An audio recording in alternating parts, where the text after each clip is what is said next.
Most parents think the IEP meeting is where problems are identified, but many of the warning signs show up earlier, in progress reports.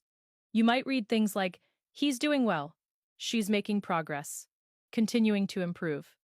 But when you look closer, there's no clear data, no reference to the baseline, no measurable growth over time, and no explanation of how much progress was actually made.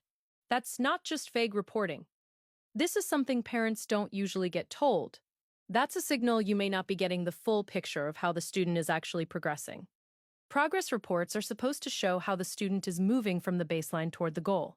If that information isn't clear, it becomes very difficult to know whether progress is meaningful. And this is where many parents get pulled into a wait-and-see cycle without even realizing it. Because if the data isn't questioned, the same services often continue. You may want to remember this part. Parents don't have to wait for the annual meeting to ask questions. You can ask, can you show the data used for this update? How does this compare to the baseline?